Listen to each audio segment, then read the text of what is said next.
All welcome back to yet another video. I am your program friend Piyush. मेरा चेहरा नहीं दिख रहा है आजकल क्योंकि मैं समझता हूँ ये सब पूरा का पूरा आपको फुल स्क्रीन पे दिखे ताकि आप इसको स्क्रीनशॉट ले करके आप इसके नोट्स ले सको। करेक्ट। सो जब भी हम प्रोग्रामिंग करेंगे I will definitely show my face to you all. तो आज की वीडियो में हम बात करेंगे टर्मिनोलॉजीज जो कि डेटाबेस में हम यूज़ करने वाले हैं आगे इस DBMS के कोर्स में। कुछ टर्मिनोलॉजी जो होंगी वो हम आगे बात करेंगे जब भी हमारा कॉन्सेप्ट्स आएंगे, बिकॉज यहाँ भी बात करना वो ज़्यादा अच्छा नहीं रहेगा हमारे लिए।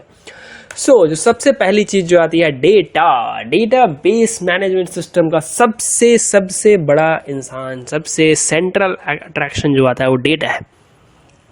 डेटा के अलावा डेटाबेस मैनेजमेंट सिस्टम बेकार है। बट डेटा है क्या? अगर मैं सिंपल सी बात करूं, डेटा है क्या? तो डेटा इज समथिंग जो कि कुछ भी कोई भी तरीके का रिकॉर्ड जो हमारे पास है वो डेटा है। अब यहाँ पे आपको कुछ चीज़ें दिख रही होंगी, Shaktimaan, Gangadhar, TV serial, super hero. इसका मतलब क्या है? कुछ नहीं, बस ये डेटा है। कोई भी चीज़ है, कुछ भी रिकॉर्ड है, कुछ भी यहाँ पे लिख रखा है, ये डेटा है।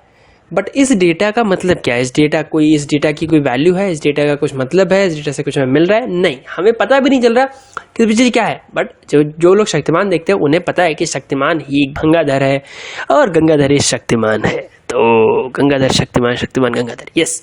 तो गंगाधर शक्तिमान है, शक्तिमान गंगाधर है। हमें इससे मतलब नहीं है, बिकॉज ये तो आप टीवी सीरियल में जाकर के देख सकते हो शक्तिमान में।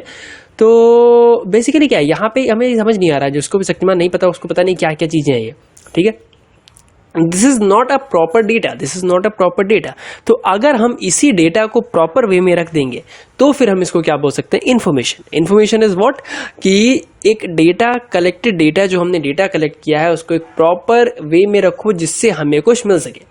तो बेसिकली अगर आपको इन्फॉर्मेशन और डेटा में थोड़ी बहुत भी डिफरेंस है, इस एक लाइन को याद रखो, that data is what you store and information is what you retrieve. Data जो आप स्टोर करते हो और इन्फॉर्मेशन जो आप उस डेटा से लोगे। आपके पास बहुत सारा डेटा है, आपके पास बहुत सारी चीजें पड़ी हुई हैं, आपको उसको स्टोर करना है। उसको स्टोर करके जो आप वहां से जो डेटा निकालोगे, that thing is known as the information. तो process your data in some manner so that you can turn it into a meaningful information. आप अपने डेटा को कुछ इस तरीके से रखो जिससे कि आप उसको मीनिंगफुल इंफॉर्मेशन कुछ आप उससे निकाल सको। तो this is the difference between data and information. Next thing जो कि हम आगे बहुत यूज करने वाले होंगे, दैट इज अ नल। बहुत सारे लोगों को कंफ्यूजन होती है कि नल का मतलब क्या है? जीरो। नल का मतलब क्या है? Empty string. नल का मतलब क्या है कि जहां पे कुछ भी ना लिखा हो वो नल है। जी नहीं, यू आर एब्सोल्युटली रॉन्ग। यहाँ पे आपको दिख रहा होगा जी नहीं, क्रॉस पड़ रहा है जीरो पे। जीरो का मतलब नल नहीं होता। जीरो इज समथिंग जो कि वहां पे कोई वैल्यू, उसकी वैल्यू जीरो हो गई। अब suppose stock market, stock price किसी का जीरो हो जाए तो इसका मतलब ये नहीं कि वहां पे कुछ वैल्यू ही नहीं है, वहां पे वैल्यू है, उसकी जीरो है। किसी का वेट जीरो हो जाए इसका मतलब तो ना कि वहां उसका वेट नहीं, उसका वेट क्या है? जीरो है, उसकी वैल्यू कुछ है। But what is null? Null is something यहाँ पे कुछ है ही नहीं, जो हमें पता ही नहीं है जो वैल्यू। जीरो हमें पता है, zero is defined. Zero India ने खोजा तो जीरो डिफाइन है। आप जीरो कोई डिफाइन नहीं कर रहे हो, आप जीरो कोई बोल रहे हो नल है। That is not the null is something जो कि मिसिंग हो या फिर जो कि अननोन वैल्यूज हो। जहां पे हम कभी कभी हमें अपने जब भी हम आगे टेबल बनाएंगे वहां पे NA लिख के आ रहा होगा, दैट इज द नल। हम जब MySQL वर्कबेंच में काम करेंगे तो हम वहां पे नल लिख के आ रहा होगा, that is the null. Null means वहां पे कोई भी इंफॉर्मेशन दी ही नहीं गई, वहां पे कोई भी डेटा दिया ही नहीं गया, that is the null. Next thing is the field. Field क्या होती है? हम अभी तक अपने डेटाबेस टेबल में हमने बात करी कि कॉलम होते हैं, एट्रीब्यूट्स होते हैं। तो फील्ड का एक पर्यायवाची सिनोनिम एट्रीब्यूट या कॉलम्स भी हो सकते हैं। Every field contain one and only one value in the database. Database में सिर्फ एक या एक ही वैल्यू होनी चाहिए डेटाबेस में, डेटाबेस के हर एक फील्ड में। हम मल्टीपल वैल्यूज भी स्टोर कर सकते हैं, बट वो क्यों नहीं कर सकते हम आगे बात करेंगे। Field name identify the type of value that is store. Field का जो नेम होगा वो डिफाइन करेगा कि वो किस तरीके की वैल्यू उसमें स्टोर करने वाला है। जैसे लाइक हमारे पास फील्ड, कोई कॉलम का नेम है नेम, तो यहाँ पे कौन सी वैल्यू स्टोर होगी? किसी की एज तो स्टोर नहीं होगी ना। यहाँ पे वो क्या स्टोर करेगा? It will only store the name of the person. Age में सिर्फ एज इंटीजर वैल्यूज ही जाएंगी, that is a field. Field को आप बोल सकते हो दैट इज कॉलम। फील्ड हमारे पास 3 टाइप की होती है, शायद ही आप लोगों को ये पता होगा। सबसे पहली चीज हमारे पास होती है that is a multi part field, multi valued field and the calculated field. अब भाई मल्टी पार्ट फील्ड क्या होता है? मल्टी पार्ट फील्ड क्या होता है? मल्टी पार्ट फील्ड इज 2 और मोर डिस्टिंक्ट आइटम्स। मैंने अभी बोला कि एक फील्ड में आपको सिर्फ एक ही वैल्यू होनी चाहिए। तो अगर किसी फील्ड में 2 या 2 से ज्यादा डिस्टिंक्ट वैल्यूज हैं डिस्टिंक्ट आइटम्स हैं तो उसको हम बोलते हैं multi part field. This is not a common, this is not a right way to launch the any field जिसमें आपके मल्टीपल वैल्यूज हो, तो वो नहीं करना चाहिए। Multi valued field, multiple instances of the same type. अगर आपके एक ही टाइप के मल्टीपल इंस्टांसेस दे रखे हैं तो वो कौन सी होगी? Multi valued field. हम इसके बारे में पूरा प्रैक्टिकल करेंगे आगे चल के। Calculated field, calculated field is something जहां पे आपकी कोई मैथमेटिकल फंक्शन आपने लगाया हो उसकी वैल्यू आ जाए। जस्ट लाइक हम एक्सेल में किसी एक कॉलम पे जाकर के हम मैथमेटिक्स सम फंक्शन लगा देते हैं तो वो कैलकुलेटेड फील्ड हो गई। अगर आप दो कॉलम को आपस में कंकैटिनेट करके एक कॉलम बना रहे हो, एक फील्ड बना रहे हो, तो उसको हम बोल देते हैं कैलकुलेटेड फील्ड। तो calculated, multi valued and multi part, the three different types of field in the DBMS. Next one is the record. Record को आप बोल सकते हो रो या टपल। रो जो होता है वो हमने पहले ही बात किया है कि ये यूनिकली आइडेंटिफाई करता है किसी एक फील्ड को, किसी भी एक कॉलम को। तो रो इज समथिंग जो यूनिकली आइडेंटिफाइड करे। Next is the relationship. Relationship is not your girlfriend boyfriend relationship, is not your family relationship. भाई साहब थोड़ा बाहर आइए, मेरी बहनों बाहर आओ आप लोग।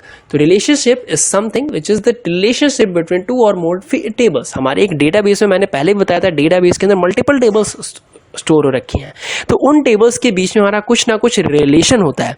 अब ये रिलेशन किस तरीके का होता है, क्या क्या होता है, वो अभी बात करने से बेटर है इसके ऊपर एक पर्टिकुलर वीडियो आएगा जब हम इसके बारे में बात करेंगे आगे, जब हम डायग्राम्स बनाएंगे, डीबीएमएस डिजाइन करेंगे डेटाबेस को। तो relationship is the relation between two और मोर टेबल्स की किस तरीके से उनके बीच में रिलेशन हो सकता है। Next thing is the data models. Data models हमारे पास क्या होते हैं? ये टूल होता है जो कि डेटाबेस के हर एक लेवल, जो कि हमने पिछले वीडियो में देखा, लेवल्स हमारे होते हैं डेटाबेस में, first level, second level, third level. तो हर एक लेवल पे हमारा डेटाबेस के डिजाइन को डिस्क्राइब करे कि यहाँ पे डिजाइन क्या होगा। तो database models are of 4 types: relational, semi structured, entity and object based data model. यहाँ पे हम इस पूरे कोर्स में या फिर जो भी हमें रिक्वायरमेंट है वो रिलेशनल डेटा मॉडल और एंटिटी रिलेशनल डेटा मॉडल की जरूरत है। हम सेमी स्ट्रक्चर और ऑब्जेक्ट बेस्ड से मतलब नहीं है, तो हम इसके बारे में आगे डीप में बात करेंगे, रिलेशनल डेटा मॉडल क्या होता है और एंटिटी रिलेशनल डेटा मॉडल क्या होता है। तो अगर मैं अभी सिर्फ आपको एक इंट्रोडक्शन दूं तो रिलेशनल डेटा मॉडल में हम रोज एंड कॉलम्स का यूज करते हैं और इसमें डेटा प्रोसेसिंग एप्लीकेशन से हम काम करते हैं, जिसके अंदर हमारी टेबल्स आ जाती है। टेबल अगर आ गई तो टेबल के अंदर रोज एंड कॉलम्स कंसिस्ट होता है, that is the relational data model. जैसे हमने बोला रिलेशनशिप बिटवीन द टेबल्स, जहां पे रिलेशन टेबल्स के बीच में relationship, that is the relational data model. Next thing is entity relation data model. इसमें आप ईआर मॉडल आपने बहुत नाम सुना होगा, ईआर डायग्राम आपने बहुत नाम सुना होगा अपने कॉलेजेस में, अपने यूनिवर्सिटीज में, और अभी तक जो लोग इंटरव्यू की तैयारी कर रहे हैं उनको भी पता होगा ईआर मॉडल नाम की कोई चीज होती है। तो हम इसके बारे में पूरा बात करेंगे, हम इसको प्रैक्टिकल बनाएंगे कैसे एक ईआर डायग्राम हम बना सकते हैं। तो entity relation data model. Next one is the object based data model. Object based data model क्या होता है? Encapsulation, abstraction, just like OOPs model जो भी हम यूज करते हैं उसको हम बोल देते हैं ऑब्जेक्ट बेस्ड डेटा मॉडल्स। तो these are the terminologies, basic terminologies जो हमें पता होनी चाहिए।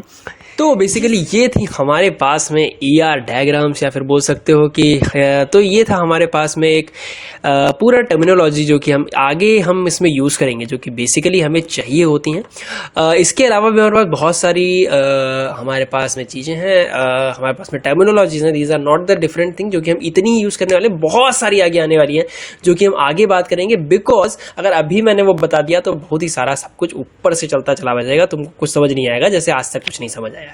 ठीक है, तो मैं चाहता हूं इसको ताकि तुम्हें इजीली समझ आ जाए, बिकॉज हमें सिर्फ थ्योरी चाहिए, अब हमें लिखना नहीं है। मैं कॉलेज के एग्जाम्स के लिए नहीं बता रहा, I am preparing you for the interviews.